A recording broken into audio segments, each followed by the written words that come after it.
My heart aches, and a drowsy numbness pains my sense, as though of hemlock I had drunk, or emptied some dull opiate to the drains.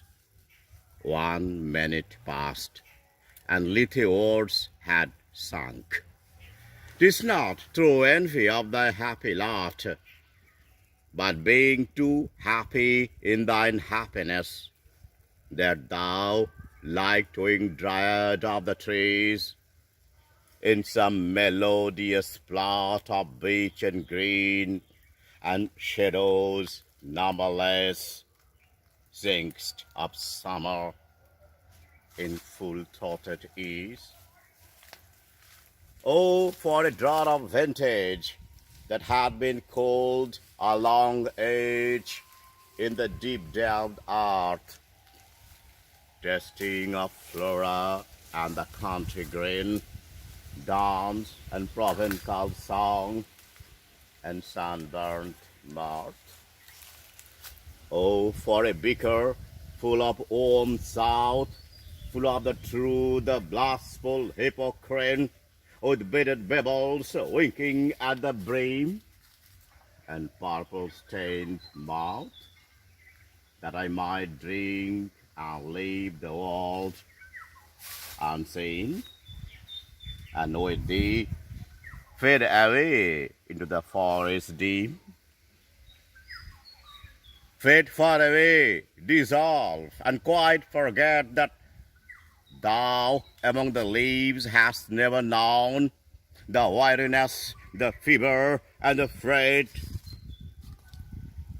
Here, where men sit and hear each other groan, where palsy shakes a few sad, lost grey hairs, where youth grows pale and spectre thin and dies, where but to think is to be full of sorrow, and leaden-eyed despairs, where beauty cannot give her lustrous eyes, or new love pine at them beyond tomorrow.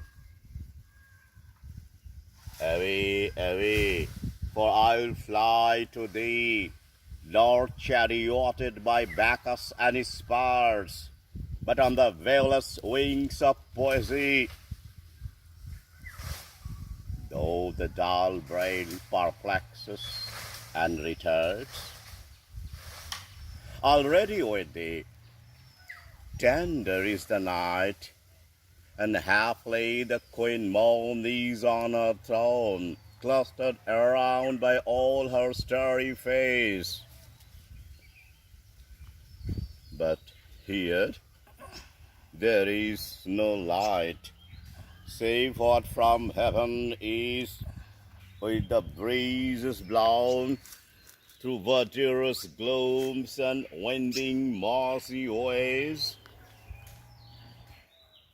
I cannot see what flowers are at my feet, nor what soft incense hangs upon the boughs, but in embalmed darkness gaze each sweet, where with the seasonable month endows the grass, the thicket, and the fruit tree wild, white hawthorn and the pastoral eglantine, fast-spreading violets covered up in leaves, and mid-May's eldest child, the coming musk rose, full of dewy wine, the murmurous haunt of flies on summer eves. Darkling I listen, for many a time I have been half in love with easeful death, called him soft names in many a mused rhyme, to take into the ear my quiet breath. Now more than ever seems it reached to die, to seize upon the midnight, with no pain, while thou art pouring forth thy soul abroad in such an ecstasy. Still wouldst thou sing, and I have ears in vain, to thy high requiem become a sod? Thou wast not born for death, immortal bard. No hungry generations tread thee down. The voice I hear this passing night was heard in ancient days by emperor and clown. Perhaps the self-same song that found a path through the sad heart of wrath, where, sick for home, she stood in tears amid the alien corn. The same that oft times hath charmed magic casements, opening on the foam of perilous seas in fairy lands forlorn.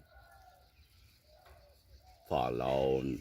The very word is like a bell to toll me back from thee to my sole self. Adieu, the fancy cannot cheat so well as she's famed to do, deceiving elf. Adieu, adieu, thy plaintive anthem fades past the near meadows over the still stream of the hillside, and now 'tis buried deep in the next valley glades. Was it a vision or a waking dream? Fled is that music. Do I wake or sleep?